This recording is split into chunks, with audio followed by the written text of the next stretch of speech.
George Fox is gonna swear for him. He giving you numbers. You feel me? What's funny? Detroit St. James swept them. Everybody had a little hangout. What's tonight, folks? Good job, okay. No. They just locked in. I'm not saying it's Joker's fault. I'm not blaming him. I'm just saying. Get him down 3 games is a quick sweep. It's a mentality thing. That's really what I think it is. The Kobe fade away, yo, from 10 feet. You know what's in me. Yo. See, now that was better. You guys came in right after me. I like that. See, we gotta get used to that. Let me fix my ass on the screen. I'm supposed to be here. What's up, guys? Welcome back to another episode of Basket to Basket, the first official off-season show. Basketball is out of season, and now we get to have some fun with some tier lists, some quiz, we got all the game shows over here, so some are gonna be game show packed. Versus is coming back. We're gonna pin players against each other, getting some debates about stacking players up again. Man, we got some in store for you guys. You feel me? We got a lot in store for you guys. So let's kick this off with some trade news because that's the hottest thing around the league. So we're gonna start off with the trade that just happened. John Collins, right? Collins, not Collins. What the fuck I said Collins for? John Collins is being traded to the Jazz for Rudy Gobert and a future second-round pick, which I don't understand because didn't Rudy just get traded for like 7 picks? Hold on, wrong Rudy. Rudy Gay. Gay. Not Gobert. Yeah. No, I thought that was Rudy Gobert, bro. I wrote this on the docket for nothing, man. I'm talking about no damn Rudy Gay. Talk about no damn Rudy. I thought that was Rudy Gobert, bro. I saw Rudy. Got rid of him. Oh, okay. And he's not even on the damn Jazz. He on the Timberwolves. I don't know what I'm doing over here, bro. I've been fucking working on the last 2 days, but brain ain't damn straight. God damn. Fuck Rudy Gobert. I thought it was Rudy Gay. No, I think we in the right month, but the wrong person. I can't breathe. We in the right month, but the wrong person. Regardless, John Collins traded was a pretty big thing because the past couple of seasons there's been the rumors of if somebody is going to have to leave between Rudy Gay, Lord Jesus, John Collins and Trae Young.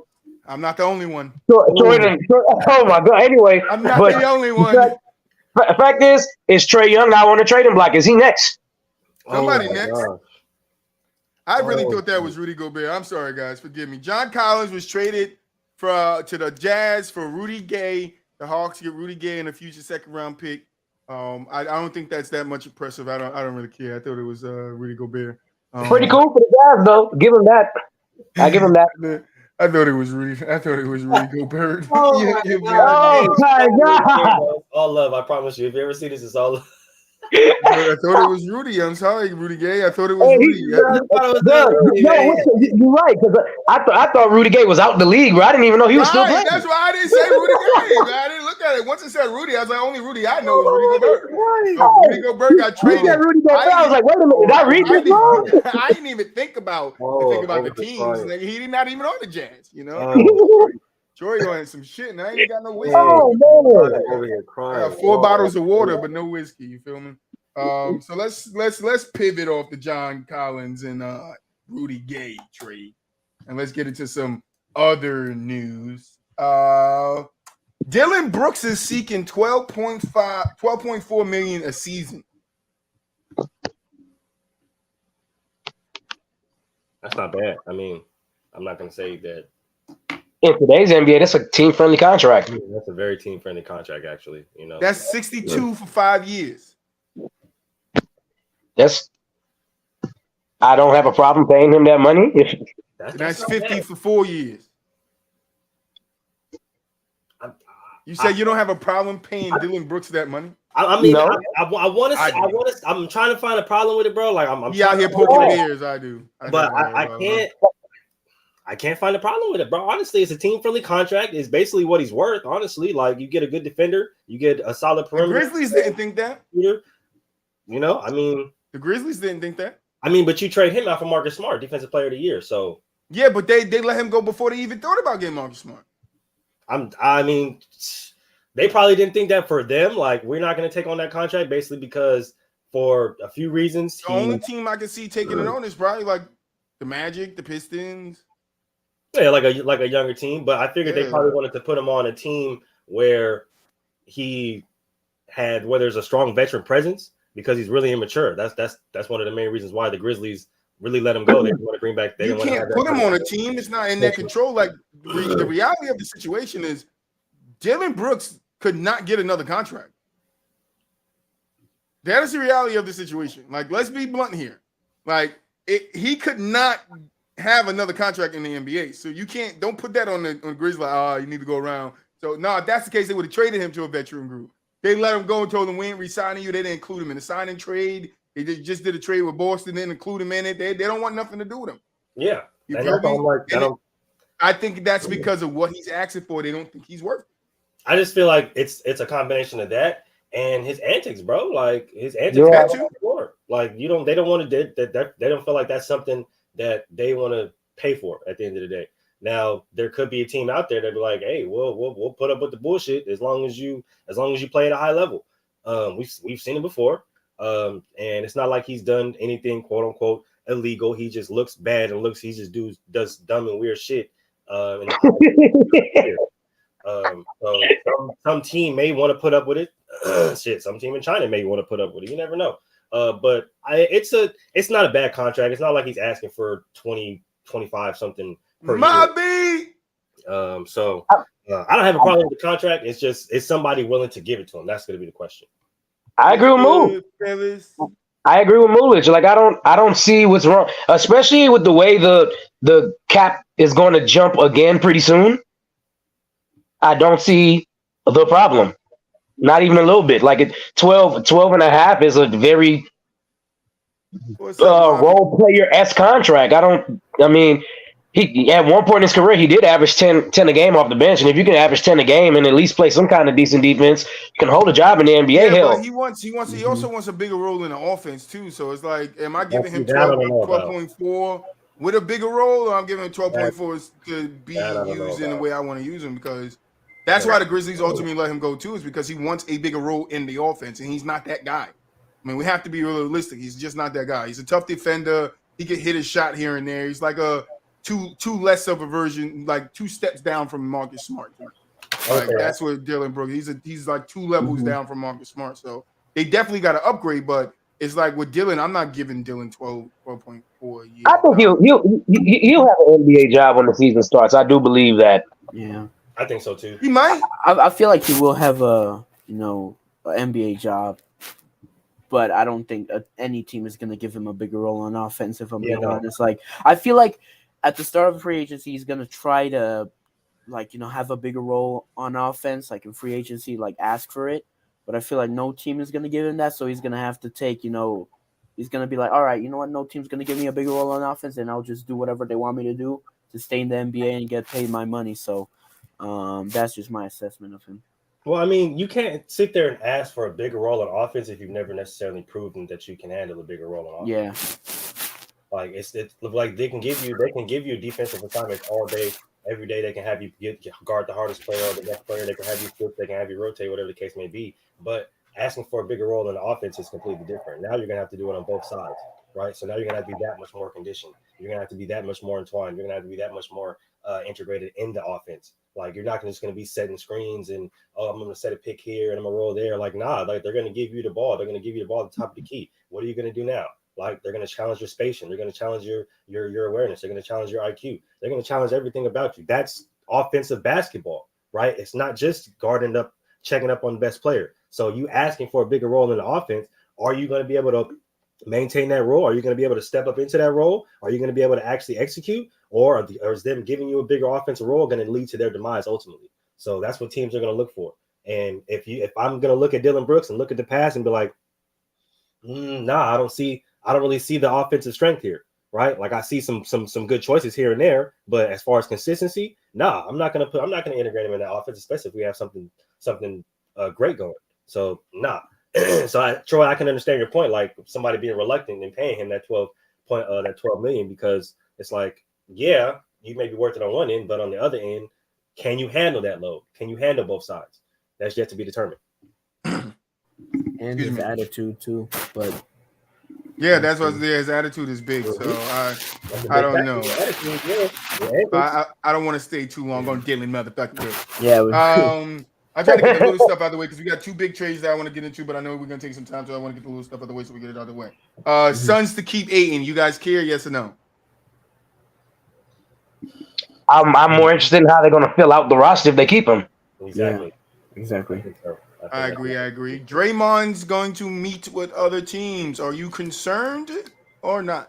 Not necessarily. I feel like it's a good thing. Depending on the teams that he goes to. I heard a lot of talk about Sacramento. I've heard a lot of talk about some other teams as well in the West. So we'll see. Yeah. Depends on if he wants to get his bag that bad. If he wants to win, if he wants to get his bag, we'll see. It's going to be ultimately it's up to Draymond. Up to Draymond. All right. Top 3 draft picks was Victor, Brandon, and Scoot. Mm-hmm. Which one do you guys think has a better year? Victor, in my opinion, is going to be Victor because the Spurs are going to give us whole offense, essentially. Not the whole offense, but it's going to, Victor is going to be the key player there. Brandon Miller, although he's a good player, I don't think he's going to take that huge offensive role in there with LaMelo Ball in there. And Scoot with Portland, he is going to have a good year, but, Dame's also there too. So the best bet in terms of stats and better year, for me, it's Victor because there's not really another offensive or even defensive star there that can really compare to him. I think the best bet is Victor. For everything that Goat just said, he's going to have the keys to the Spurs franchise. They love the international players in San Antonio. Yeah. That's how they got their championships. So we'll see. If I had to pick somebody, I would say Victor because I think he's gonna have the biggest role. I think it's gonna be Scoot. If you kind of like paid attention to the combine and the college process, there was a lot of talk about Scoot going down because he didn't necessarily showcase well in the first combine. But the second workouts, he came back, he was more comfortable, more fluid, and he just looked a lot better. I think that for me, that just determines somebody who knows their strengths, knows their weaknesses, and is human. He's going to come in, probably have an off game, probably have an off series, but he's a bounce back kid. He knows how to shake the cobwebs off and focus up and really lock in and turn his game up. And if you watched him in college, he was kind of the same player. So I'm really interested to see how the Trailblazers and Chauncey Billups really develop him into a different kind of offensive player. So I think it's cool, especially if they move on from Dame. Yeah, because I hear Damon, the Portland's front office is going to sit down today, I believe, and have a conversation of where their future is. So we'll see. All right, let's get to the 2 big trades, and then we'll get into our debate of the episode. So we're going to start with the Golden State trade. Because it doesn't make any sense to me. I mean, it just what can you say about them trading away a young guy like Jordan Poole who got punched in the face last year, and then now they trade him for Chris Paul, who was how many games did he play last year? I swear that he was on Cancun most of the year, but yeah, Golden State gets Chris Paul. Washington Wizards gets Jordan Poole, a 2030 first-round pick, top 20 projected, in a 2027 second-round pick. Mulich, I'm going to start with you. How are you feeling about this? At first, I was very conflicted because I've never really been a huge fan of Chris Paul. Of course, division rival, been going back and forth really since he came to the Clippers. So it was definitely kind of conflicting for me. But just looking at the output of the roster, depending on where Draymond goes, this has the potential to work. Now, it really depends on who we get as far as wings and or some type of big, whether it be a forward or whether it be a center. And that's what's really going to bolster this roster and see if we can make the right moves in order to get to a championship. I understand Chris Paul's his age or whatnot, whatever the case may be, but like I said, if he can stay healthy and really just kind of integrate in that offense, because he's, as I said, his age is going to be a factor, so he's going to be more of a passer anyway now.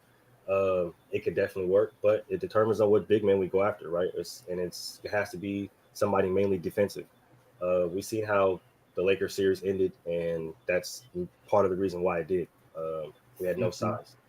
So getting Chris Paul is essentially getting smaller, but I think that opens up for another or two other moves in order to get some type of size in there. And I think they're really weighing on or really putting all their marbles in Jonathan Kuminga. I know there's a lot of trade rumors around him right now, but they're putting all their marbles around him.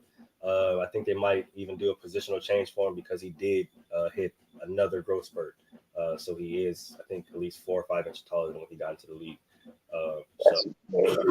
Which is insane, by the way. He's only 20 years old.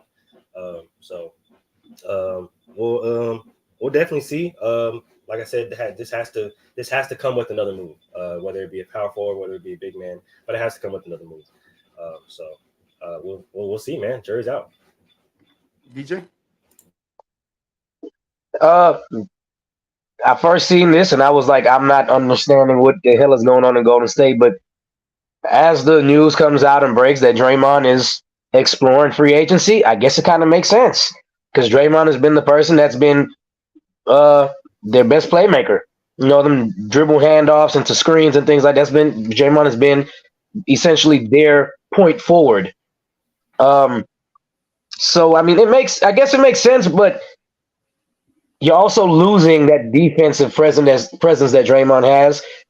Probably not as good as it used to be, but still better than 95% of the league. I don't care. He can guard the guards and he can try his best to guard the bigs. So I'm confused. I was hoping that somebody here will give me some clarity. Mullah's just gave me some pretty good clarity on how it could work. So now I'm just interested to watch it unfold. No, I'm not. Go. I mean, you guys have been talking about the fit, but I want to talk about the trade. Most importantly, I feel like this trade wasn't. I don't like it. Like I understand the fit, but I don't understand trading away a young asset in Jordan Poole as upside. Yes, he has problems, but every player in the league has problems, and you can work on that. A first-round pick for an aging player in CP3, which I understand CP3's fit there, but you know. And then a second-round pick. Like I just don't like the trade. I don't understand. I feel like you could have made the trade for less. Essentially, you could have traded for CP3. You know, trading away. It came down to Poole or Draymond, right? Like, there's a lot of talk circulating that the relationship was strained after the punch, and Jordan Poole was essentially on his way out anyway. Like he really didn't want to be there because he felt like the team picked Draymond over him. They did. Which I was gonna say, which is true. They have some 100% true. I'm not gonna sit here and deny it, but at the end of the day, their future. Yeah, you have to be a professional over a nigga that's got his hand on the doorknob. That's what you just traded away your future for a nigga that's exploring meetings with other teams. I think so what happens in a scenario that you trade Poole away and then Draymond walks out the door too? Right? Is that the safety net? Is Chris Paul the safety? But you like it doesn't make sense to me. Like if I have to pick over Draymond, right, who plays a vital role on the team, excuse me, plays a vital role on the team, right? But if I'm thinking, all right, how much longer am I going to get this from Steph? How much longer do I have Clay for? Right? Clay, bad series in the last, series they played in the playoff. Bad series, right? Don't you think you should be developing and getting Poole and those guys, Kuminga and those guys ready to take over the helm? Instead, you give up one of the most vital pieces to that. You give up Poole, and then even if Draymond stays, you have him for what? 2-3 more years? And each year he's declining. Each year he's dropping off. Each year Clay's going to drop off now. We see that. We have to accept that in Clay. Curry might be the only one that can play at that level. So when Steve Kerr comes out and say, oh, we need to make necessary changes, right? Because something needs to give or something got to go yeah, but you need to think like, okay, what is really going to help me win another championship? You getting Chris Paul isn't going to help you win another championship, in my opinion. I can understand that. I think it was more about letting Jordan Poole go and getting his free range. Because honestly. he didn't want to get over getting punched in the face. Not even that. I just think it was more that what we've seen once he starts, he plays a lot better. But he's not going to start on this team because of Klay Thompson is here, obviously. No, I don't know. I'm going 100%. Me personally, I would have been started Jordan Poole over Klay had Klay come off the bench. That's just me personally, just because I felt like the offense would have flown a lot smoother, a lot more fluently with that lineup. That's just me, but I know a lot of people fight me on that because it's Klay Thompson. I get it, right? But at some point in time, Klay's going to have to accept the type of player that he is, right? That's just me personally. Now, I get the other side of it where giving the young player his free range to run his own team and put himself on the map as everybody assumes he's going to. I get that. I get the fact that him not wanting to work with the team that essentially chose another player over him, that player being an older player and supposed to be a quote unquote mentor, and him losing his cool and punching me in the goddamn face. He said, "Mentor these hands." You feel me? Well, I can get that part too, right? I can get that part. Like, man, I don't want to work with these guys, bro. Like, they just let bro punch me in the motherfucking face and didn't do shit about it. You know what I'm saying? So, like, I can understand it, and I just think that at some point in time, that relationship just got too there's too much friction there, and they were just like, yeah, bro. Like, Jordan Poole was like, I don't want to be here. The Warriors was like, we want you here, but if it's gonna be a conflict of interest, you can't be here. So I just think they came to that agreement. And if you notice, there's that meme going around with Steph looking at Jordan Poole when he's walking on the side. The same look that LeBron gave. They were sharing it with the same look that LeBron gave D-Wade and the same LeBron gave fucking Kyrie. And I was just like, damn, that's cold. That's cold because when that's what I'm saying. But that would furthermore go into the point that you guys traded this guy away because no, you can't sit here and tell me there's another reason they traded him away. I can understand him wanting to start and stuff, but he knew he wasn't starting on that team. Like he knows that from before he even signed the contract. Unless he had talks with somebody that he was going to start, but he knows he's not starting on that team. So if I'm just looking at it from the outside in, all I can see is that dude got punched in the face. The organization took the guy's side that punched him in the face. And if we just go back a little further, right in history with Mirotic and Bobby Portis, didn't one of them get traded right then and there? Yep. Or within that next offseason? One of them got above that team, and it was the one who swung, wasn't it? Yep. I'm not mistaken. You don't think Bobby Portis was essential to that team? No, but the principle is I'm not going to choose the side of a guy that's going to do that to a teammate when that's supposed to be a brother. I get all the fighting happens in the locker room, but you don't do that to a guy that you're supposed to be mentor. But I have a question though. If you are going to trade Jordan Poole, do you guys think you guys could have gotten a better trade for him? 100%. I feel like for example, you could have maybe gotten even OG Anunoby because the Raptors want to get off of OG Anunoby. They want another score. I mean, they got. I wasn't trading for Chris Paul. It's a bad trade, man. It's a bad trade all around. I don't care about fit. I'm not trading Jordan Poole for a broken car. That's what you got. You got a 1962 broken Honda Chevy, and I don't even know if they was made back then, and I don't even know if Honda makes Chevy. But yes, I know what cars make cars, and that's what I'm saying. It don't make no damn sense. Time, so he gets it. Right. It don't make no damn sense. I got it, dog. Don't worry. You feel me? Don't make no damn sense. Boo up in the building. Boo up. We just talking about Warriors getting Chris Paul and Poole being out. You can finish up this part of it before we get into the Porzingis and Smart trade. Boo up. That's it. All right.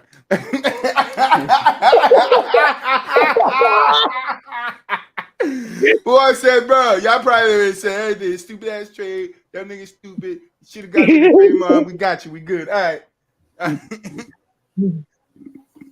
Boo, I've talked so we know we can hear you though. No, we can't hear you. We can't hear you.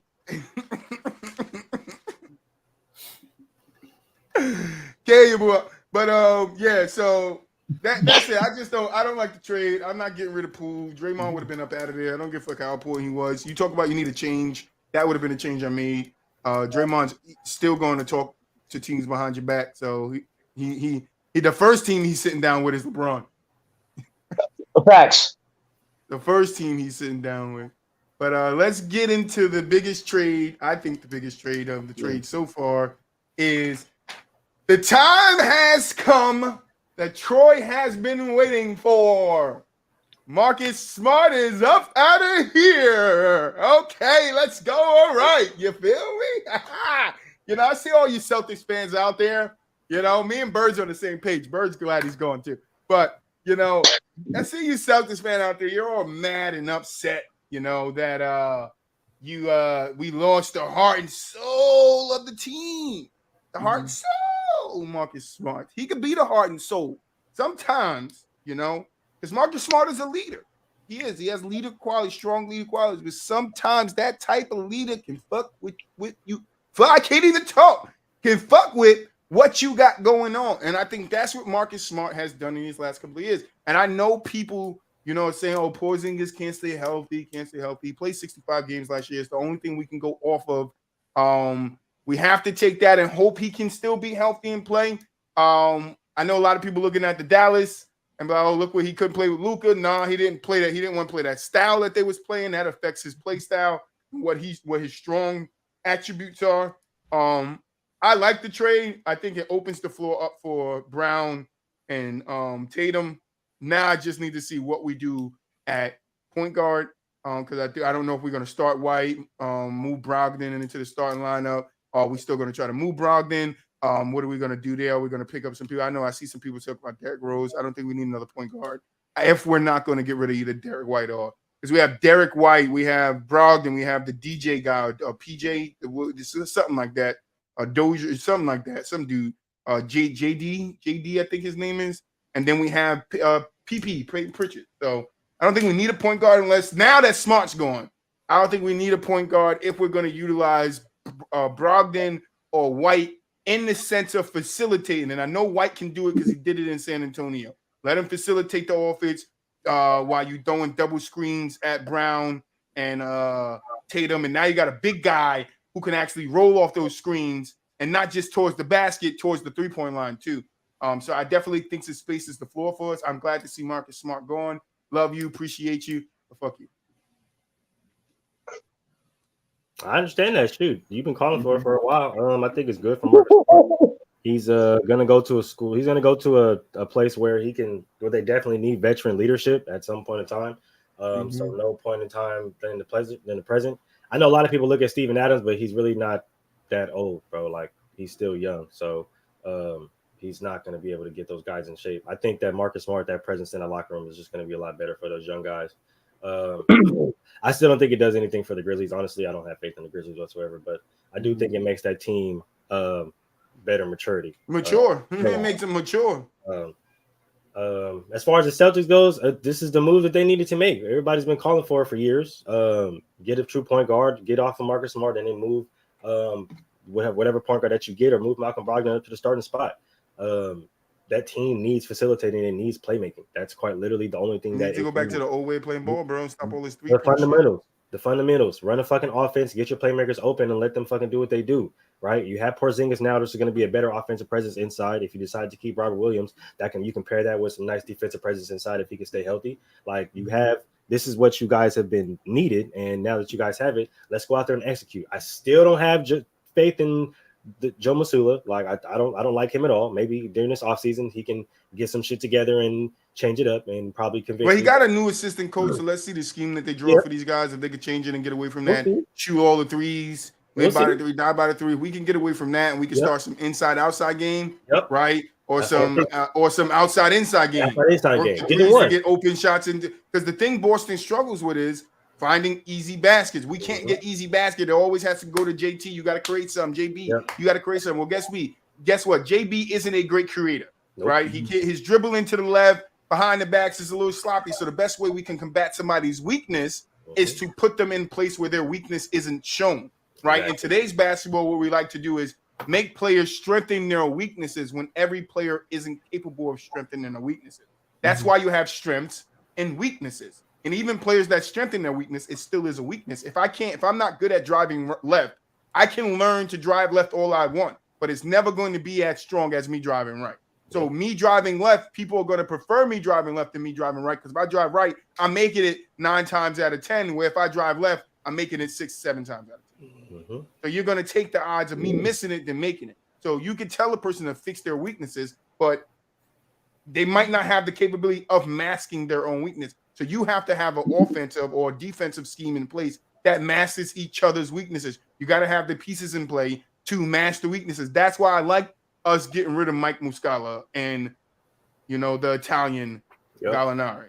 Because, Gallinari would have been good for us, especially the backup Porzingis with the threes and stuff like that. But I think Boston wants more of a in-out game. And I don't think Gallinari is that type of in-out person. He's an out-in person. Yep. So that's true. All right. I absolutely love this trade for the Celtics. Troy over there doing his best Tiger Woods and Kobe and the fist pump. The boy over there doing the cabbage patch. I didn't even see the rest of your screen. No, you're doing the cabbage patch. I absolutely love this trade for the Celtics. It works damn near perfectly and flawlessly. It also gives them somebody else they can count on inside the post next to Al Horford, because Al Horford is declining more and more as the years go on, which is, expected when you get older. It's no slight to him. I love Al Horford. He played on the Hawks for years. I used to love watching that team with him and Joe Johnson, Josh Smith, Jamal Crawford. We all know that team. On the flip side, for the Grizzlies, y'all are repeating history, and last time you did this, you didn't get a championship out of it. So I want to know what you are doing. Last time you traded for Oklahoma State player, that was a defensive-minded player around the same age, was Tony Allen. And it's funny that in the post today is going to be about parallels, because literally that's what Marcus Smart is. He's literally Tony Allen in Memphis now. Only difference is the game in Memphis is inside. It's more predicated on John Morant doing what he does. Hopefully, Joe Mazzulla and his new assistant coach can get these guys to stop playing hero basketball, and they can get back to finding a real identity, whether it's on defense, whether it's on offense. I don't care. Just come in and know what you're going to do. Because they looked a lot of unprepared last season. A lot of times they just looked unprepared to play whoever they were playing. I don't know if the game plan was changing, wasn't changing, what was going on, but this is make it or break it this time for Joe Mazzulla. You got to get it going. Honestly, it's going to be on him mainly. Yeah, it has to be on him. But, I feel like Porzingis is going to bring a level of offensive consistency. He's a very consistent player, which I like. He's going to bring consistency to the threes, consistency inside. He's a big guy too that helps the Celtics. So overall for the Celtics, it's a very good trade for them.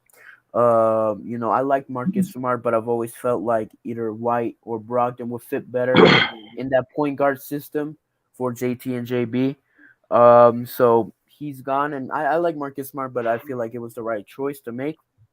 He's going to the Grizzlies where he can showcase his defensive talent, his leadership. So I'm happy for him. I feel like both parties, in terms of Marcus Smart and the Celtics, should be happy. Grizzlies, as Moose said, we're never going to have faith in them. So you know what? They can do whatever moves they want to do. They're still not going to do anything. So I just don't care. But yeah, overall, Porzingis happy with the trade. Good for the Celtics. And I'll be looking forward to see them how they play, especially with Joe Mazzulla in there. So, yeah. Blue Up, anything to add about the Porzingis Smart trade?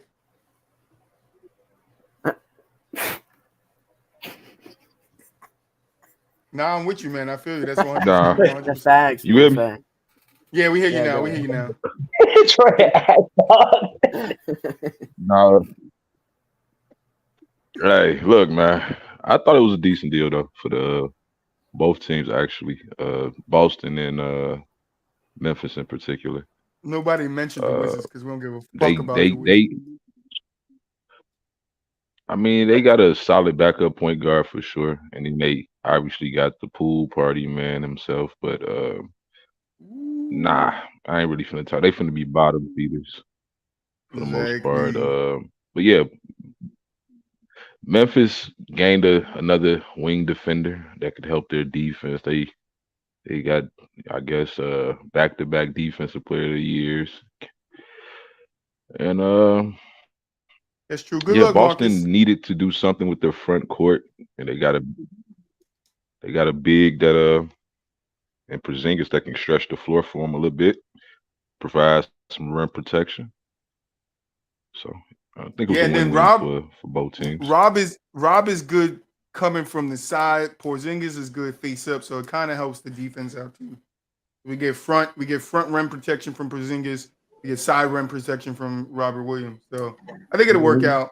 I know, like I said, I know a lot of Boston fans are mad because you guys love Smart, but you know, and I know a lot of you same player guys, a lot of you same fans have been calling the trade Jaylen Brown, and I know you guys would have rather had kept Smart over Jaylen Brown, but you're delusional. Smart had to go. He had to go. I've been screaming it for 2 years. He had to. He's been saying it. I'm not understanding. He wasn't a point guard. He kept Jaylen Brown instead of Marcus Smart. Come on, bro. He wasn't a point guard. He wasn't a point guard. We turned him into a point guard. It was a cool experiment. Did not work out. Marcus Smart is an undersized shooting guard. I mean, it is what it is. I told the guy on Facebook, you know, because they were talking about Porzingis' health, and I was like, well, Marcus Smart has been banged up all his career too. You feel me? And then I start dropping the games to him, and then he wanted me to go deeper, and I was like, look, you really want to do this? I went and looked up every injury Marcus Smart's had in his career, and it's like a bruised toe. It's like bro, it's just something after something after something after something after something, bro. And I'm just like, God damn, like Marcus Smart missed a lot of games because of something after something. Like, so I mean, no player is really healthy today. We do hope Porzingis. I do get people's concern with Porzingis not being healthy over the last couple of years, but he got healthy last year. We seen that. He got healthy last year. Now can he sustain it? Because what people forget about Porzingis is he tore his ACL. Yeah. Yep. And it was bad. ACL. It was a bad ACL tear. Like it wasn't like just no normal. It teared and then it got a hit. Like it was a bad one. So he has to find his way back to a comfortability from that ACL tear. It took him 4 years. That's fine. You know, it's like that sometimes. It's a career altering. Back like AP after they tear their fucking ACL. Like that's a lot of people think. Oh, I'm gonna tear my ACL and bounce back like get AP. back like AP. No. Nature. The freak of nature, bro. Exactly. AP was an anomaly. Not everybody can do that. Yeah. So, but yeah, that's trade talk. Let's get into this because we said we were going to dive a little bit more deeper into the Wade's comments on JJ Barea. If you guys haven't saw it, I think it was on Shannon Sharp. Was Shannon Sharp? Yeah, it was Shannon Sharp. Tay, he basically was saying like, Shannon Sharp basically asked him what was the key to that to Dallas beating them, and he said, Dirk, Dirk was gonna get his shit off. Jason Terry, you couldn't stop Jason Terry going right. And he said the key to it all was JJ Barea, him coming off the bench. They didn't have no answer for JJ, which and hearing Wade say that is like this guy was like 4'2". You didn't have an answer for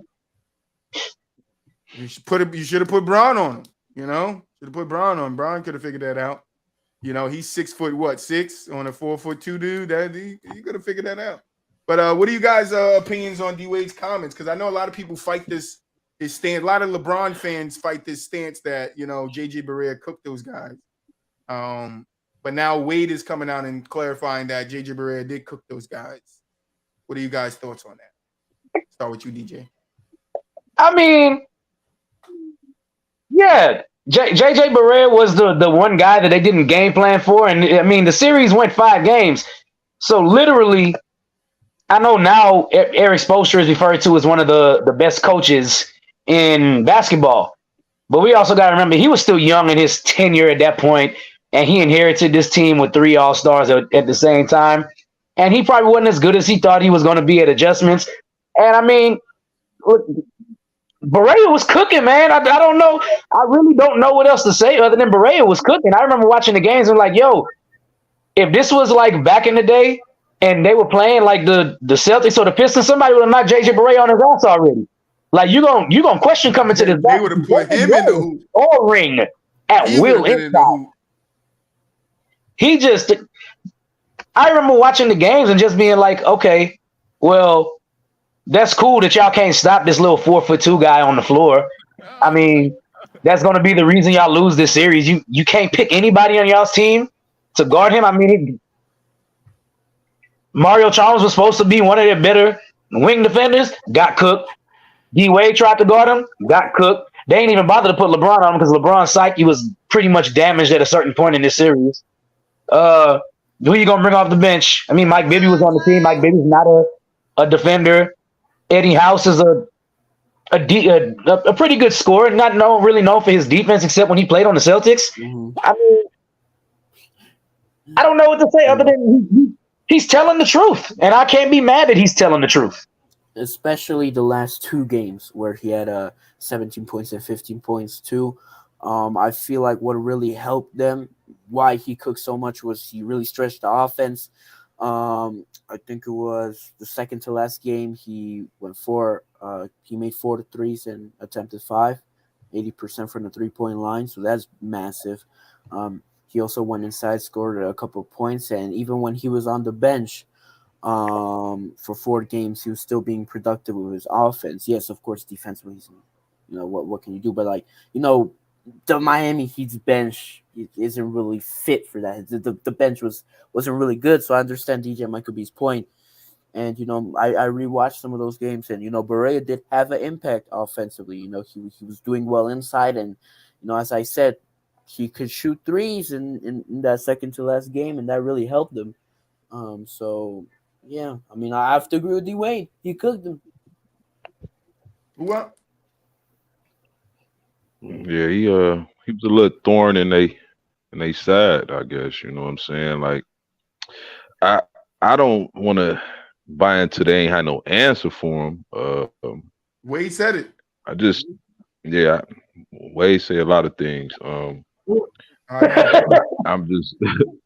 just not really gonna buy it like fully is what I'm saying. I think they had the personnel to slow down the JJ Barea.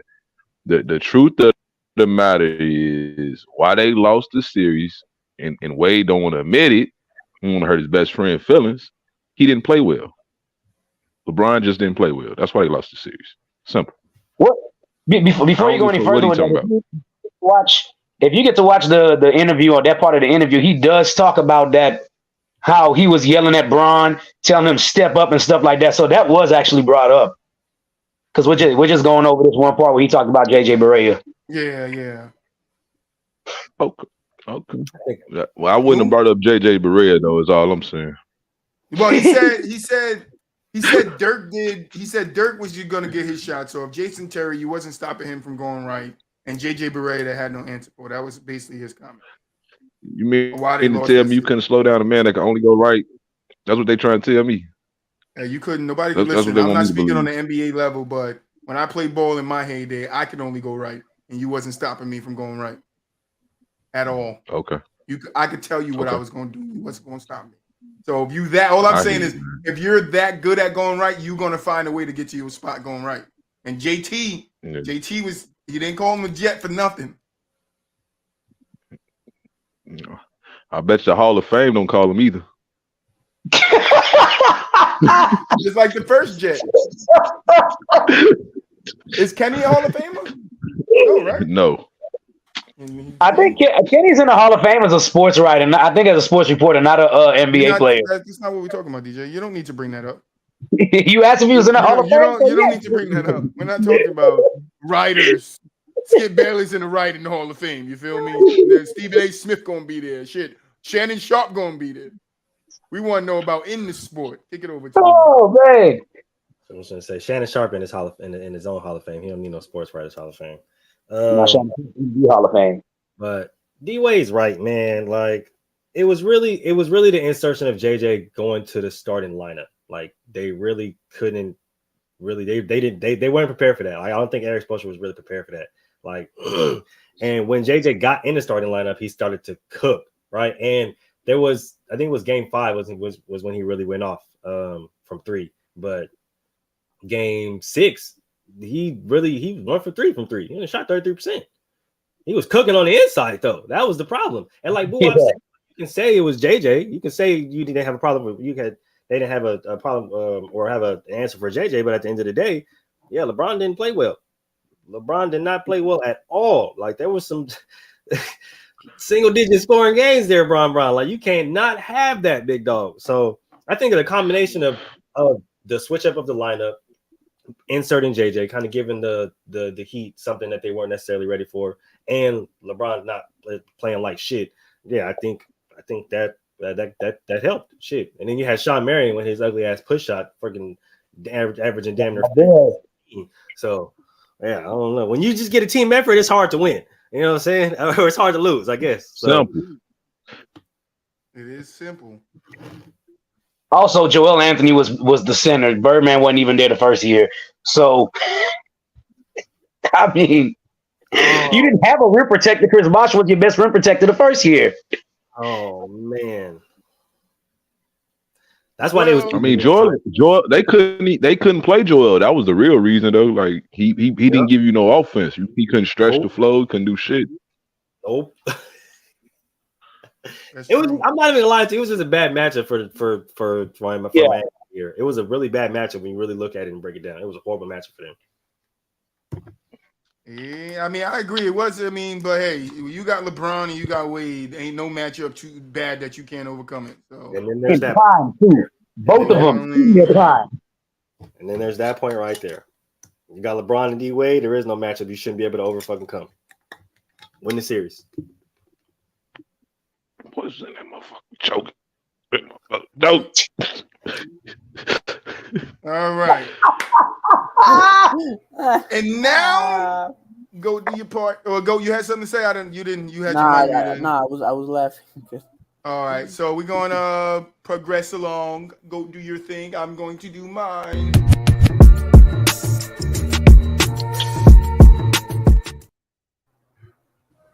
All right, we'll call this one parallels. In sports, there are parallels when comparing players across sports by what each has accomplished. For instance, I would say Tom Brady is the Michael Jordan of football, vice versa.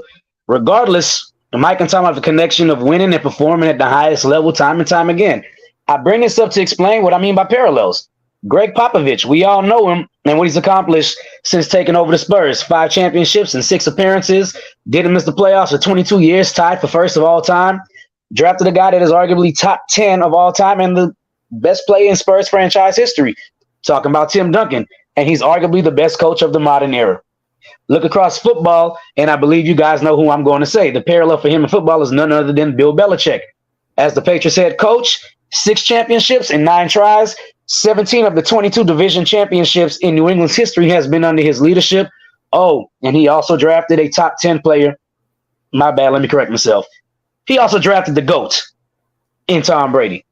Not to mention, they both started their head coaching gigs only 4 years apart. And you can see how the trajectory of their careers match up pretty well and was one Ray Allen 3-point away from being identical in championships. But now, on to the big point I'm making here. Without Brady and Duncan, it's become into a show of what have you done for me lately? Yes, they've made the playoffs, but that was with teams that had championship players from the Brady and Duncan era. Ironically, the ultimate parallel here is that they are both with bad teams at the same time at the closings of their careers. I can't help but wonder if they can both get back on track and leave their teams in good hands for the next head coach, or has the game that they both love simply passed them by in its progression and leaving them out of touch with how to coach in this new era. Regardless of the statements I made to the viewing audience, the latter is starting to look correct with each passing year now. So, is it time to move on? What I do believe, it's a make it or break a year for both coaches, and we'll have our answers at the end of each coach's upcoming season, whether it's time to move on or not. Let me know y'all comments. Let's go, DJ. DJ always, let's go, DJ. With the fire in the post, post. You feel me? Always come through with the fire in the post, man. Always. Fire in the post. but we got to Appreciate fire it. timeouts. We got to.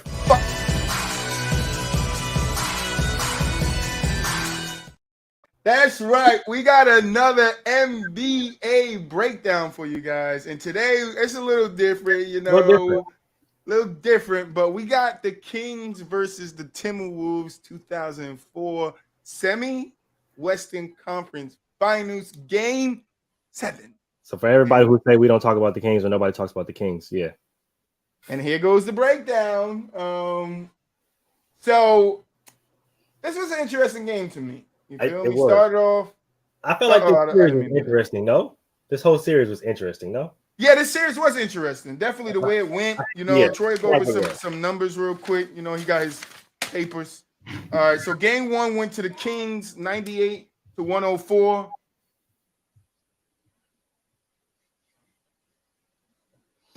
Sorry, I'm kicking my daughter in the butt.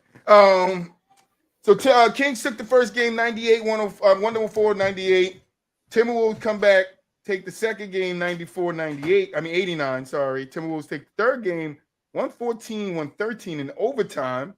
And then Kings take game 4, 87, 81. Timberwolves take game 5, 86, 74. And then Kings take game 6, 104, 87, which leads us to game 7, which was finished by the Timberwolves 83-80 on a almost game-tying shot by Chris Webber. So this is what I noticed from the game. KG came out, nice start, a little early, hit a couple of baskets. He was a beast on rebound, 21 rebounds. Oh, yeah. Going crazy. Going crazy on the rebound.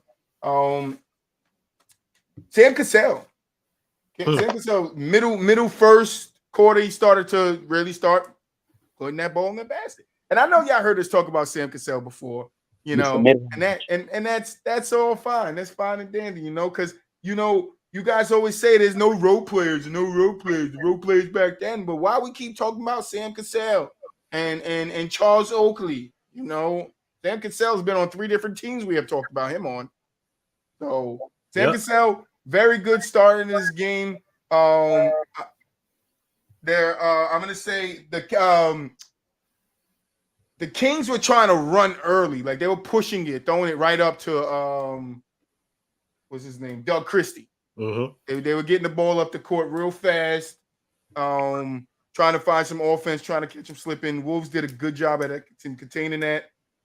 They had the lead throughout until the end of the third quarter, I believe. It's when the Kings came back, took the lead, and then no other than Sam Cassell.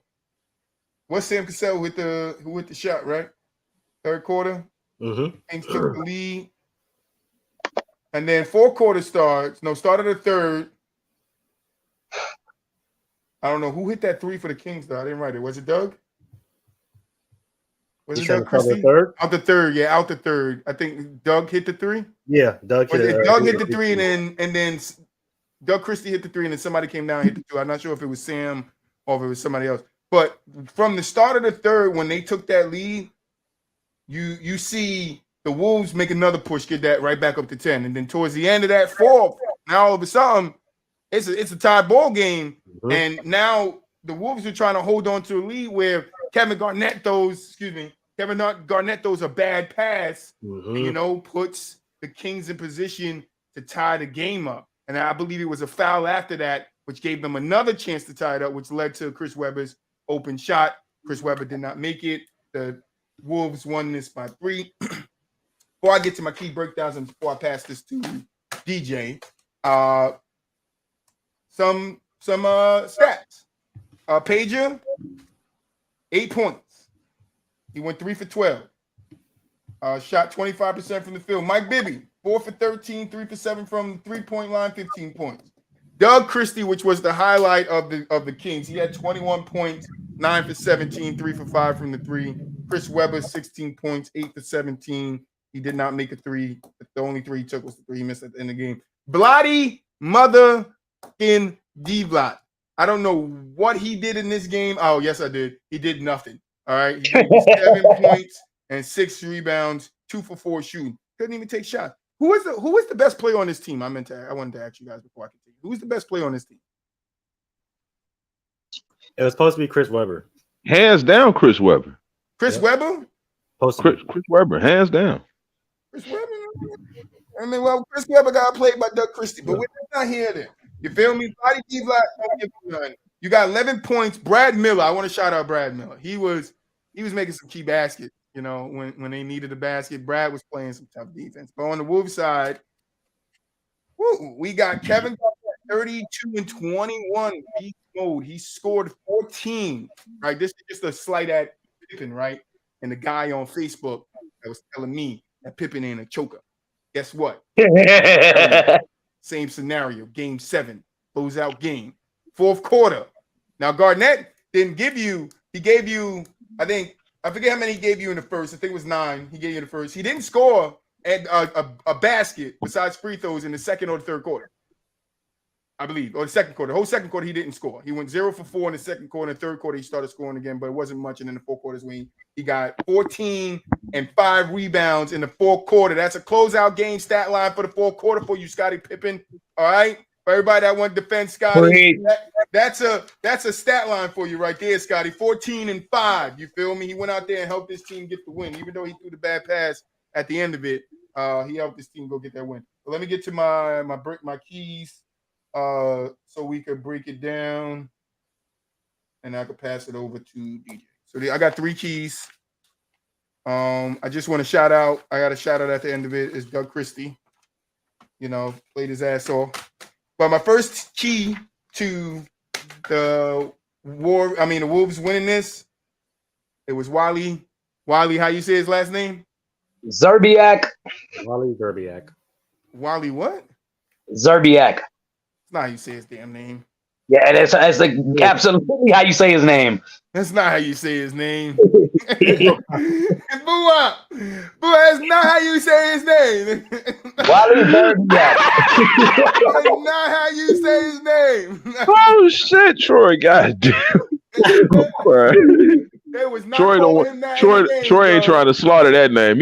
He's going to slaughter Wally's name. Wally's last name. I didn't even write that bitch. He gonna call that man. Hey, bro, Wally played for your Celtics when they got to the conference finals. Scat pack, nigga. He gonna call his ass Wally Serbian. Fuck him. Yeah, that's exactly what he is. But my first key is Wally. Wally had 8 points. He had 8 points in 8 minutes in the first quarter, I believe, or first half when he came in the game. That was big for him. Second quarter, it was second quarter when he came off the bench. That was big for him. That kept them, you know, in the lead when they wasn't really finding offense. Wally stepped up and gave it to us. So that's my first key of the game. My second key of the game is what I just mentioned. KG's 14 and 5 rebounds in the fourth quarter when the game is on the line. That's the kind of stat line you want to have. He finished with 32, not 20. He didn't score 2 points in the fourth quarter. All right. Sam Cassell played big with a hurt back. You feel me, Scotty? The migraines don't mean nothing to me. Sam Cassell played with a hurt back. He was on the side getting shocked in his back in pain, bro. I saw it. You feel me? Yeah. That's my 3. Wally, KG, Sam Cassell is why the Wolves won this game. DJ on you. Well, let's start off in the first quarter. Very, very sloppy opening to the game by both teams. Every time you look up, somebody was turning over the ball. Nobody was finishing. I think I can't remember if it was the Timberwolves or if it was the Kings that scored with like 10 minutes left, and nobody scored again until it was like 5 minutes left in the first quarter. It was ugly. So starting off watching this game, I was like, this is going to be a bad game because I don't remember watching this game as a kid because I think during this time I did not have cable. Who knows? So I did not remember watching this game. One key also is that something that's very overlooked or underlooked, whatever, however you want to say it. Early when the Kings were actually cooking when they went against the Lakers, Hito Turkoglu was on this team, and he's no longer on the roster. And I thought he was until I started watching the game, and I was like, "Where's Turkoglu? He didn't start. What the hell is going on?" And I forgot Turkoglu wasn't on this team anymore. So I think that definitely shook things up a little bit because that's at least one extra body you could throw at Garnett that's at least tall and lanky enough and will get after it. Doug Christie, I give you your flowers today, man. You played your ass off for your team. You tried your hardest. And I'm sorry y'all lost, but I mean, eventually this game came out to who was going to play better between Sam Cassell and Doug Christie. And Cassell outscored him by 2 points. I mean, they lost by 3. So there it is. You could watch the game and tell Chris Webber was definitely not prime Chris Webber no more. He looked a tad bit slow. He couldn't do nothing with Kevin Garnett. His jump shots though. But yeah. Well, a shooter gonna shoot. But I mean, it's not the Chris Webber we see in the 2002 series against the Lakers. That was scoring in the post at will and things like that. So, I mean, the greats adjust their game, and he found a way to score and still put up points. He still put up 16. Might not have been the most efficient, but hey, whatever works. I mean, what more can I say about Kevin Garnett? What more can anybody say about Kevin Garnett? It's the fourth quarter of a closeout game, and you just take over. That's what you would expect in your MVP. That's what you would expect in technically the best player on the floor at the time. Trace McGrady, and it's crazy because I just brought up last week that Trace McGrady said 2004 Kevin Garnett, the year he won MVP, is probably a top 5 basketball player of all time that he's ever played against. And watching the game, I was like, yo, Kevin Garnett was different. This dude was a beast in 04. I don't know what he was eating for breakfast or what was going on. But I saw Kevin Garnett more towards the end of his career, and it made me forget how crazy he was as a Timberwolf. He was ridiculous. Sam Cassell got lots of love for him. Latrell Sprewell, I also forgot he was actually on the Timberwolves at the time. So Latrell put up a good 14. A lot of people forget at one point Latrell was a very, very good player. He was capable of. He was a walking bucket. That's what he was. I know nobody forgot about that dunk. Yeah, I know nobody forgot about that dunk over Steve Nash. So, yeah, man, like that. Whoever picked this game, you picked a pretty good game. It was definitely better than the game in last week because the game from last week I thought it was trash. But Bulls game. I thought it was trash. It wasn't Pippin all over the place. The stars did not show up in that game. It was definitely Charles Oakley and the other guys. Who I've started again on how nasty that is. And then on the Bulls side, it was B.J. Armstrong, Horace Grant, and whoever else decided to put on a shirt from the locker room that day. But you know, the guy who massaged the feet. Overall, good game. Wally, like you mentioned, Wally played very good. And hidden gem, Gary Trent Jr.'s dad is on the Timberwolves team. I mean, he didn't do much, but hey, he was there. Key. No me, man. When I look at these stats, bro, that's kind of what I do. I looked at the game, of course, but I just look at stats, man. When I look at this game, if you told me coming into the game that Kevin Garnett and Sam Cassell was gonna be the best 2 players on the court, they're gonna win. It's that simple. You're not gonna tell me that KG is going and to DJ point, Chris Webber, I think, only played 23 games that regular season. He was hurt, and that was like his. So was Sam Cassell. Yeah, but it's different for a guy like Sam Cassell because he's not the number one option. He's not getting keyed in on like a guy like Chris Webber, getting guarded by one of the best defensive players at that time, which was KG. So it's a little bit different. But yeah, regardless of that, Mike Bibby should have been better for sure. Like, he should have outplayed Sam Cassell at that time. That didn't happen. And yeah, when you look up and see Doug Christie as your leading scorer, you're probably gonna fucking lose. That's just how that goes. 100%. Like that's how that go. Great performance, but 100%. Absolutely. Shout out to Doug.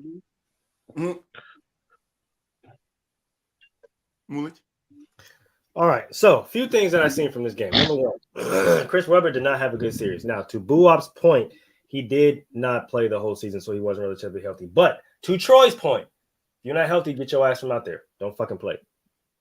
So Amen. healthy enough to get out there That's and my point. run around Always my point. and shoot. So be healthy enough to fucking play. So if you gotta go, give me 25 and 12. Hey, no excuses from that point. Chris Webber was absolutely horrible in this series, and there was a reason why, and his name was Kevin Garnett.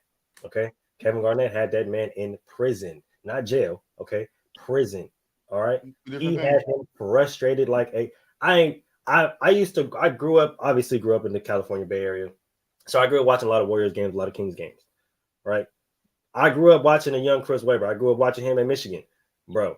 I did not see him frustrated like how he was frustrated in his game against Kevin Garnett. And I understand he might not have been fully healthy, but bro, I need you a little better. I need you a little better than that. The only time he would actually get a shot is when they would send somebody to flash at the hoop to get KG off his spot and to give Webber enough time to shoot that elbow jumper, which was key whenever he got it.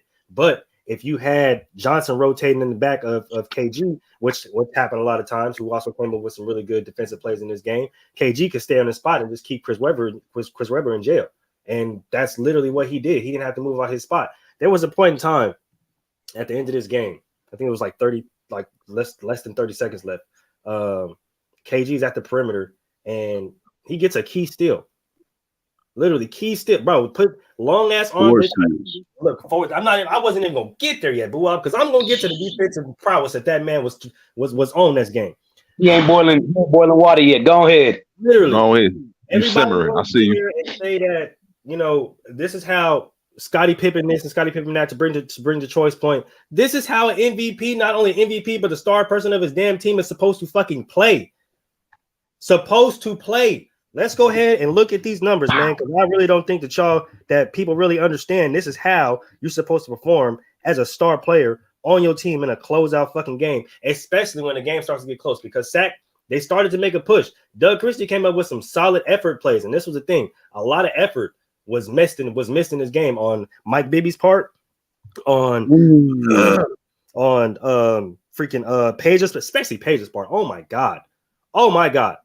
I think he was all NBA that year too. All NBA that year. Peja, what was going on? Like I would have took him out. I think they had to stick with him because Bobby Jackson didn't dress. He was hurt that game.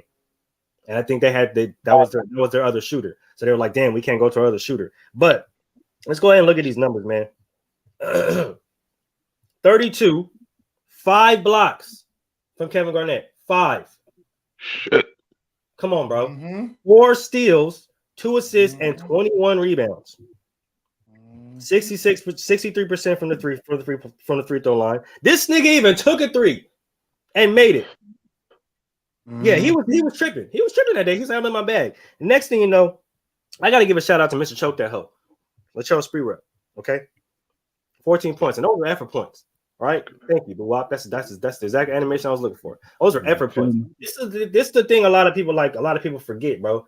A lot of people don't like to give credit to the role players that give unmatched effort. That is what wins a lot of these goddamn games in these finals. When you have the star players that's going off, your KGs for 32, your Sam Cazells for 23. Guess where all that rest of that stuff is coming? That's coming from effort. That's coming from the Wally Zerbiaks. That's coming from the Latrell Sprewells. That's coming out of nowhere and getting those loose balls and pushing the pace to the basket when they're in transition and they see the defense is little lackadaisical. Go, oh yeah, I'm gonna take this in my own hands.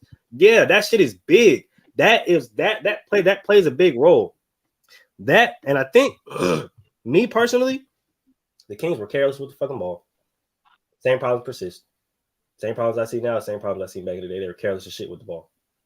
Take care of the damn ball. Lazy passes, horrible passes, bad shots, not boxing out on rebounds. That's the reason why KG has so many rebounds. And if you look at it,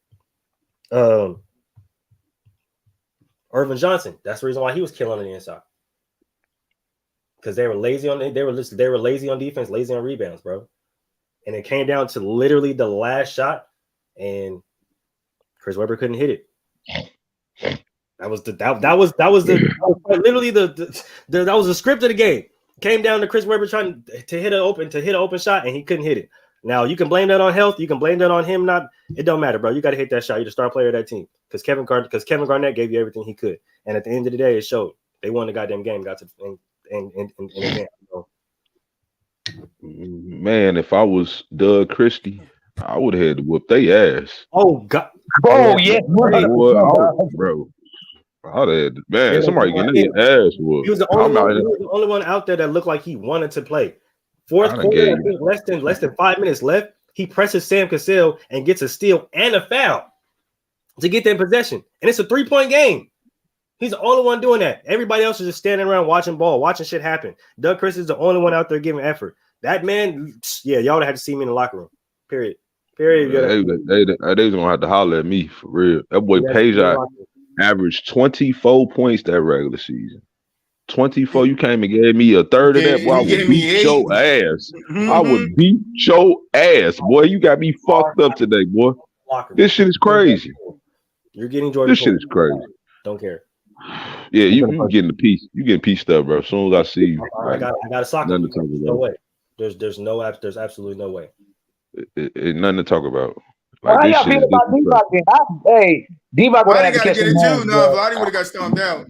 Bro, no, Vladdy was like 82 years old, man. We're gonna let him slide. Still would have got stomped out, bro. He was old as shit. He was old as shit. With a minus 15 plus minus. Now, when I did say Chris Webber was the best player on that team, I got to take that back. That was clearly Peja Stojakovic. Yeah, he was the best player on that team. Yeah, Stoy was outplayed by Chris Doug. He got outplayed by the Dougies. Hey man, if I'm Doug Christie, shout out to Doug Christie because he finally got a nice little coaching job, and you can tell that he's a smart player because he's do better this year. But if I was Doug Christie, all them niggas walking home. All y'all walking home. Y'all can't get on the bus. Y'all not getting on the plane. Don't even look at me. You walking home, bro. I see you niggas in sack. That's a long walk. Check it out, bro. I gave y'all my best game of the playoffs. I think that's his best game of the playoffs. Let me check. It quite literally was, bro. I'm gonna have to holler at y'all, boy. I'm talking about. I'm tossing the locker room up, G. Imagine you walk in. Imagine I walk in and I'm Doug Chris. I'm like, all right, y'all. Today I'm gonna give y'all 21 points. Everybody on Sacramento is like, oh yeah, we killing these dudes. 21. Man, they laughing. That's what they doing. They like, Doug, sit your ass down. It's about 21 points. Well, your ass ain't scoring no fucking 21 points. You're gonna give me 7. And play and go shut down Latrell, man. That's all we really need from you. And he did that. Latrell didn't have a good game. Latrell was taking horrible ass shots, bro. Latrell didn't have this was a nasty work by the Kings, man. If they would have got a little bit, if Peja would have hit 15 points, they'd have won this game. That's the reality. Played a little bit better, bro. I'm telling you, you would have been walking home, bro. You can't fly back. You got to walk home. Had he just scored 11, they would have tied the game. Literally. Got 11 from Brad Miller off the They was tripping. That's going to do it for the breakdown.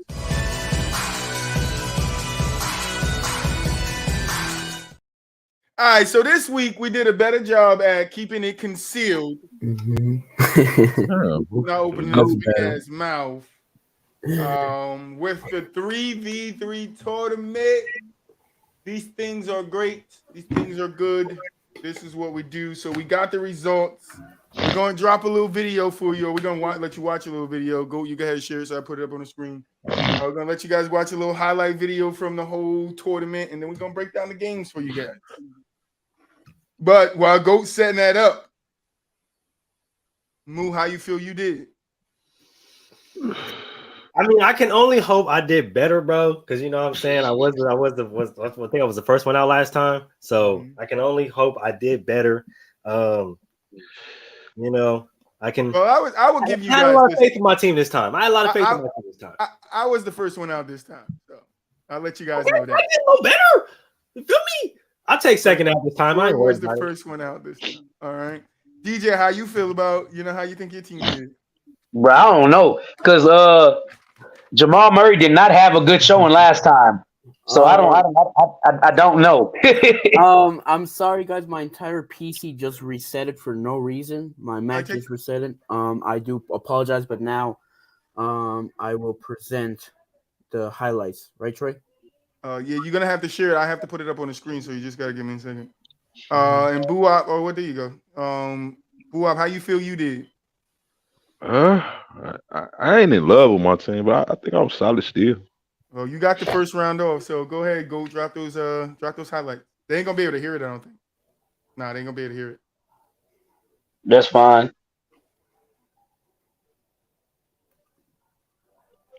Why Skippy? Boy, technology, a motherfucker. All right, like why Skippy? You should just send it to me for this. Pool. There you go.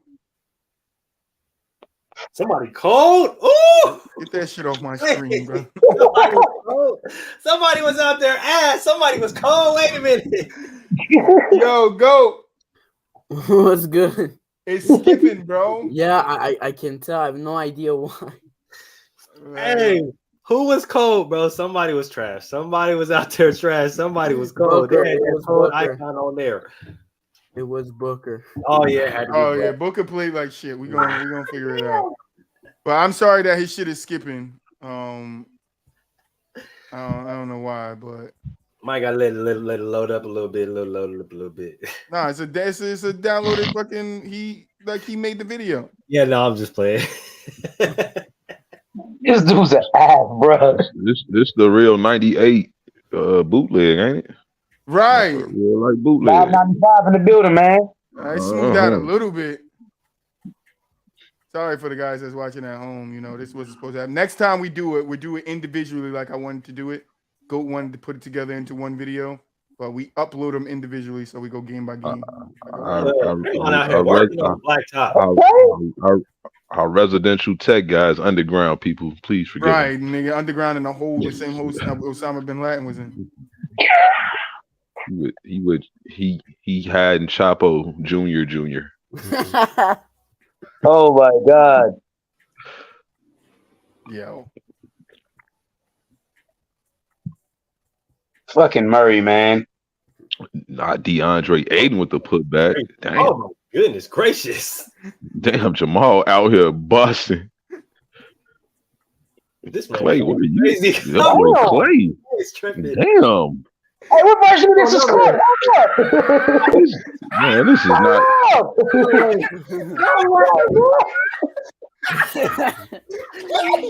version of Clay is this?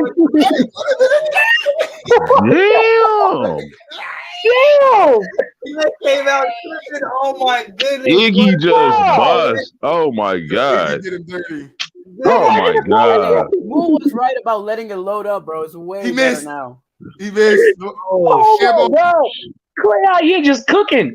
Oh, Clay tripping, bro. What is going on here? Nope. Looney rebound. Looney got it. Kevon Looney. Oh my God. Looney. Clay. Okay, Clay. Oh, what is Clay said, "Game time." Clay out here cooking, boy. Bow. what? All right, so Oh my in this God, one, Clay was like this this one, DJ, I accidentally gave you Otto Porter, and we didn't catch it till after the games were over. But it doesn't really matter because you beat me. So, but you had Otto instead of Iguodala in this match. That's tough. He said it's tough. That's tough. Damn. Draymond was kicking though. I ain't gonna lie. I ain't go. That's what I'm saying. Draymond killing. What is going on? Man, that's 2016 Draymond. See, you wouldn't have had that three if that was Iguodala. Nah, I should say you cheated, nigga. Get the hell out of here! You loaded the game. Nah, I need a rematch, bro. That's deep. Otto Porter Jr. and he's still out here frying. This is crazy. He still fucked me up, bro. Yeah, that's Otto hit the insane. game winner for him, though. Oh yeah. Otto Porter out here balling, man. Murray was out here cooking. Poole was a I legend. see. I'm scared of this motherfucker. Damn. Jesus. Dang, he's going crazy. Dang. Jay beat me. All right, now we got round 2. Go versus Moo. Oh yeah, this is what I want to see. Continuation. Jesus. It was a murder. Clay is on one. Jesus. Come on, bro. Clay is on one. Give me this. Stop. In your mouth, nigga. Jesus. No. Clay said no. Come on. Oh, this is insane, bro. Oh, Put him in the Yo, hey, this gotta be the Clay Thompson that scored. What was it, 60 something with 3 dribbles? Clay put him in the dirt. In his mouth again. bro. Come on. Otto Porter turn. He on the right team now. Whoa, this is nasty work here. Insane work here. Clay Thompson is crazy. Oh my God, bro. I'll take another one. Oh my God! Damn. Watt versus DJ. Oh dang! Oh my gosh! I know they ain't DeAndre Jordan out here dunking like DeAndre that, was bro. going crazy. Oh Bro. my God, bro. DeAndre was going crazy. Oh my goodness, DeAndre cooking. Get the hell out of here! DeAndre went crazy. No way. Oh, I forgot that Steph. I forgot I had Steph. Oh God. I Oh forgot you had God. Steph too. Hey, Steph started cooking. I forgot what that was. It's up. Steph started cooking. Stop playing with me. Steph said right where I left off at. Oh goodness. Hey, Steph started cooking, bro. Eat that. That's insane. Ah. With the block. Oh my goodness gracious. And then he get shitted on by Curry. And then dunked Jesus. on. And then Jesus. DeAndre. God And damn. then Curry puts him away. Curry said, ching. Oh. Goodness. Yikes. All right, finals That's is Moo versus Wap. Boo Yikes. versus Moo. Steph versus Clay. Who wins it? Steph came out cooking already. DeAndre cooking. I think I'm going with Steph over Clay, bro. I ain't gonna lie. Oh. They cooking. They going crazy. Hold on, Oh. This back and forth. Hold on, wait. This is going crazy. Wait. Nah, bro. Clay. Somebody got to Yikes. explain to me what Klay Thompson y'all used. Yikes. Somebody got to explain to me what Klay Thompson y'all used. Oh my goodness. Oh. Oh, Steph said, give me those. Yeah. Hey. They said right back at you. Andrew. Wait. Into the game.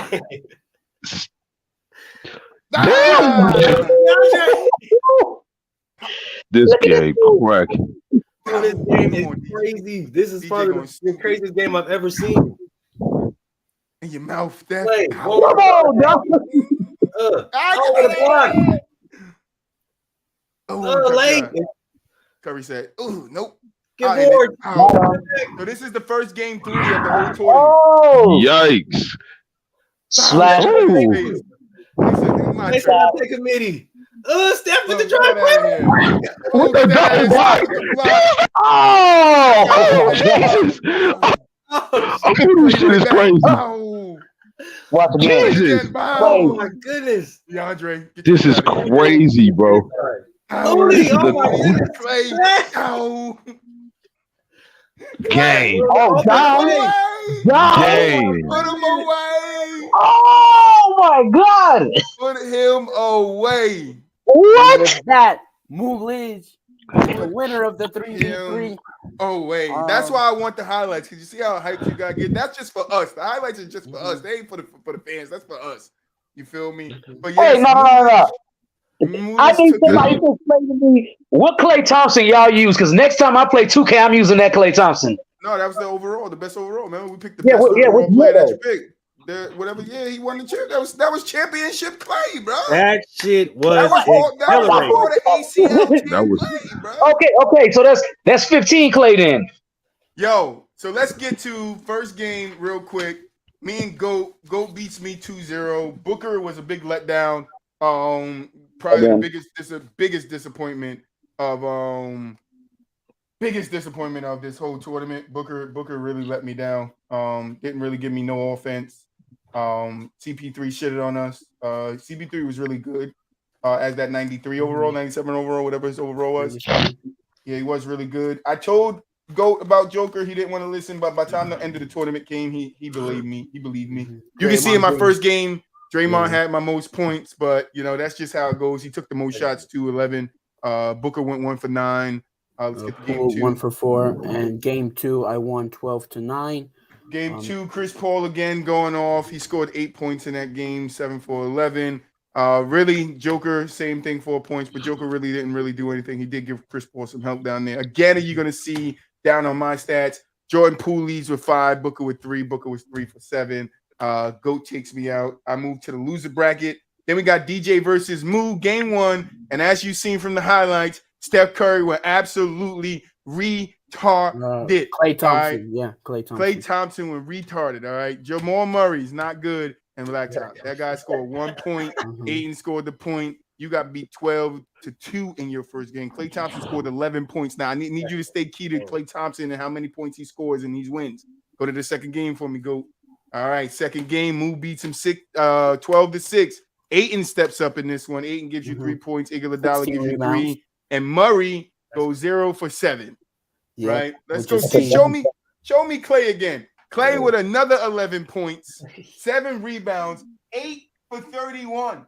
He went 3 for 16 from the 3-point line. This game, Klay didn't care. He was just shooting that thing. He missed a lot of them, but he was shooting that thing. And also, man, what was key was Kevon Looney, because a lot of his rebounds weren't just defensive rebounds. It was offensive rebounds, too, that led to points for Klay Thompson, which is why you see Looney having 2 assists. Those 2 assists were to Klay Thompson to shoot the 3 or the 2. So with that, Moo advances. We go to the losers. We go to the loser round, and we got DJ versus Troy. DJ, as you can see, DJ beats me with a player that is not even his player. He beats me with Otto Porter and not Iggy. Yeah. Otto gave him 4 points. We take that 4 points away. I think I win first game. Let me get down to the second game. Booker did step up in that game, gave me 8 points. 5 points. How much did Jamal Murray have in that first game?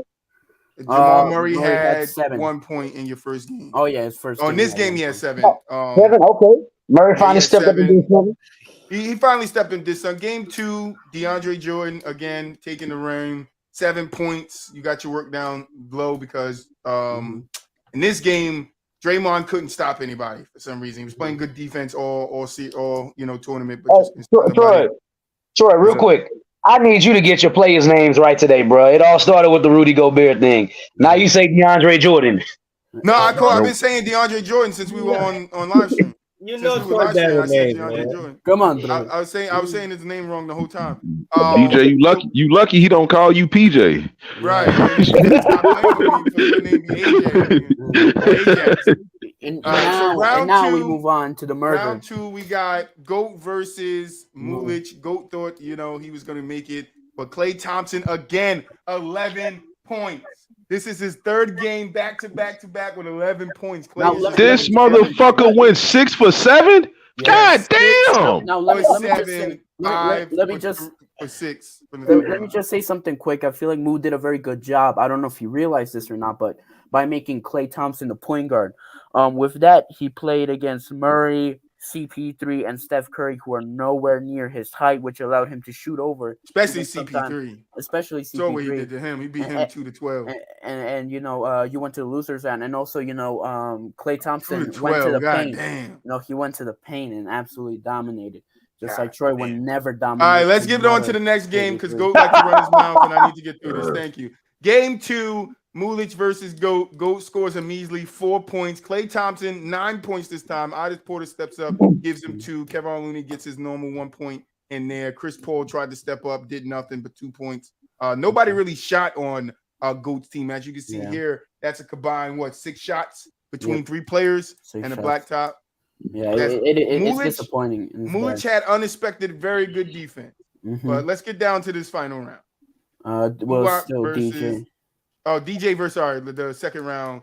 DJ versus Buwap. DJ, you got your ass whipped. 12-2. Murray 1 point. That's a familiar score from the first game in the first round. Can I get them stats? DeAndre Jordan leading the way again with 6. Andrew Wiggins 3. Oh no, Curry had 6. Curry I'm had on 6. DeAndre Jordan. Curry Wiggins 6. 3. Go chill. 3 for Wiggins, 3 for Jordan. Can you move down for me, please? Thank you. Game 2, Wap puts it on you again, bro. 12-3. Ain't no better from the first game, Iggy had 2, Murray had 1, went 1 for 6, and Ayton couldn't give you anything in there. That's DeAndre Jordan. You feel me? All right. So this is game 1. We're on our way to game 1 of the finals. This is what I want to talk about. Now, you can see this is the closest game that we have had.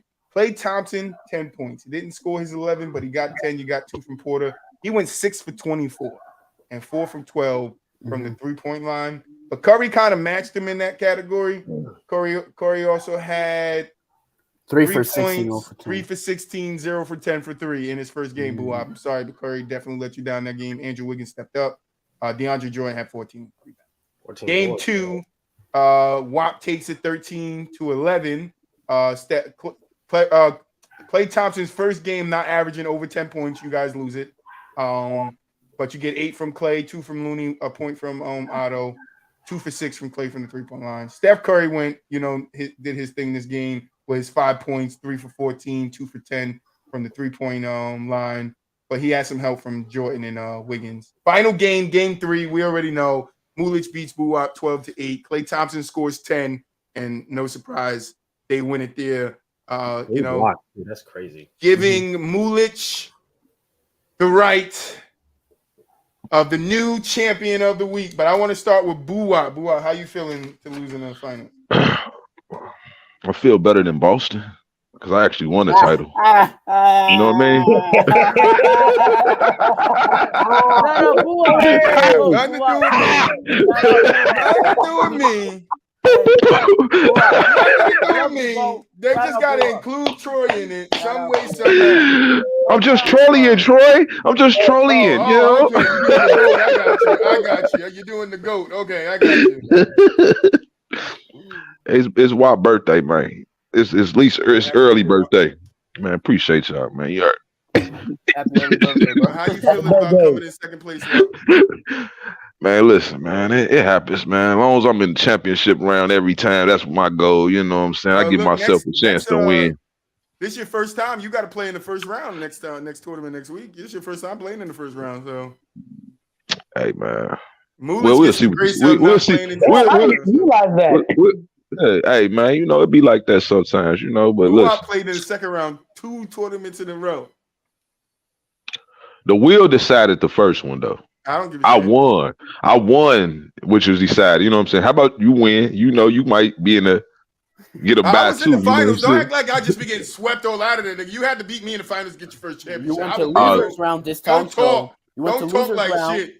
But you can't talk because you have never been to the finals, and you have also been in the losers round. You went to the losers round this round. What happened is what's and you have also been in the losers round. So why are you talking? I don't understand it. Don't cry. I don't understand it. Fans. People they like keeping records out here. They like keeping records out here, but not their own records. Here we go. Goat was the first one in the losers round. He was the first one there. The first one to go in any losers round we ever had. But he thinks because I go to this week, it wipes out him going. No, it doesn't. You are in the losers round. I went to the second round. I bit you will forever be a loser. I've been to a finals. You have not. So why are you talking to me? Anyway, let me get back to the participants of the 3v3. And Buwap, you said you felt Mulic. How do you feel of winning, your first 3v3? I'm feeling really good, man. Feeling like a championship, you know what I'm saying? Championship environment, you know what I'm saying? Championship weather out here in this beautiful California, you know what I'm saying? So feeling really good, man. I'm going to take this time to go to Cancun, chill out with the fellas, with the rest of the squad. You know what I'm saying? Y'all call me when y'all need me next, man. I'll be back ready. I fuck with it. Shit. Let the loser slide with you. My Cancun, goddamn it, shit. Right, I said he coming over here with the losers and shit. Let me slide too. He like me and DJ more than he like the winners, nigga. Fuck yeah. DJ, how you feeling about you beat me in the losers round, and I gave you the wrong person? That doesn't. I had a repeat performance. I mean, I lost the first round, went to the losers round. I won the losers round, and then lost again. I did the same thing last time. I did not get better, nor did I get any worse. I don't. Apparently, I don't need to be a GM for anybody because we're gonna be stuck in the same place over and over again. Hey, I digress though. At least you still good. You feel me? I was in the finals last year and I was out, Nick, and I'm out this year. Nick. Them are like Phoenix or some shit. Right, I feel like Boston for real, man. Throwing them shots, boy. Feeling like Boston for real. I would say this, right, and then we can wrap the show up. We'll save the game show for next week. My thought process is that I don't think I'm going to take a big man. I'm saying fuck big man. I'm going all shooters, bro. You're going to have to stick my guy out on the 3-point line, so I don't give a fuck, all right? Because Joker sucked. DeAndre is the only one that was good out of here, you feel me? Ayton sucked. Looney sucked, but Looney got rebounds, you feel me? Draymond sucked. You feel me? I played small ball. Booker sucked. Joker sucked. Murray sucked. Those are names you should remember. Nobody should be picking Joker or Murray. Joker isn't built for a black top. All right? He's built for the fucking Serbian top. That's why he was picked next to last in the All-Star game. Like, this nigga Goat picked him first. Yeah, I made the mistake of doing that the week before. Didn't I try to tell him on last week? But nobody listened. True. But I fucked up. Instead of Poole, I should have went Bruce Brown. And instead of fucking Draymond, I should have took DeAndre. I just didn't even think about I would have had Clippers DeAndre Jordan. That's why I kept on saying, like, yo, I need an explanation on what Klay Thompson this is, because this Klay Thompson, you're acting an ass. Oh, that Klay Thompson. So the next 3v3 gonna be the last three Eastern Conference champions. Yup. Boston, we got Boston, Miami, and Milwaukee. Oh, it's gonna be cracking. Oh shit, I gotta get first pick. Yeah, I hope you get Jason Tatum. Who, me? What the fuck? Yeah. Nah, JT didn't play good on the blacktop. Neither did Brown. Oh, so you sound like you going with Giannis, huh? If I get first pick, nigga. Okay. You definitely are going motherfucking Jason Tatum handles on 2K is watching for the blacktop, bro. 30 and 10, boo up! 30 and 10! Yeah, this a video game, boo up. This a video game. No, it's and real life. The fucking Greek freak. Yeah, game you better take him in real life. You better take him in real life too. I might not. No, hell, no, I don't want him in real life. He stay right where he at. His non-motherfucking shooting ass. You gonna take Jason Tatum over him? All day. Sure. You gonna take Jason Tatum over him? All day, every day. I could only imagine would you take him if he played for Cleveland though. I could just see you doing it still. Play for Cleveland? Jason Tatum. If he played for Cleveland. The same player. I wouldn't give a fuck about Jason all right. Tatum. So you literally only taking him because he plays for Boston. Gotcha. Not because he's better than Giannis. No, I'm only taking Jason Tatum because you're asking me.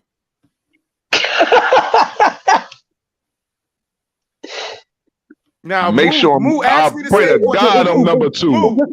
Ask me the same question. Real quick, Moo. Ask me the same question, Moo. Who you taking? Out of who? Out of Jason Tatum and Giannis. Oh, I'm taking Giannis. Oh, okay. Right. I'm already scouting. Now you ask me again, Boo. Now you ask me again, Boo. I'm trying to go back to back. Okay, I'm already scouting. I'm ready. I got some. I'm gonna be some game planning, and I'm gonna get my team right. But no, I don't think I'm going to take Giannis because he's not a shooter. And I'm telling you guys, Giannis might be good if you compare him up with guys that's going to actually like.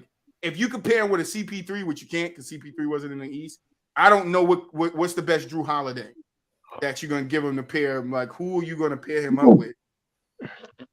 Like, man, I don't let one of you motherfuckers not pick Drew Holiday. Watch how fast I get him. No, I would get Drew. No, I'm saying with Giannis, my thought process, I wouldn't pick Giannis first. I would if I had the first pick, I wouldn't pick Giannis, and one of you guys would have to pick him. I would hope you guys let him slide back to me, but he won't. But because I wouldn't build my offense around him on the blacktop. But let's get out of here. Final thoughts, anybody? Moolich, I know what it is. I appreciate you guys for flying through. Appreciate the chat. Appreciate all of our audio listeners. Y'all see all the tags down there. Follow us on all the socials. Make sure y'all tap in and keep supporting. We got some big things coming.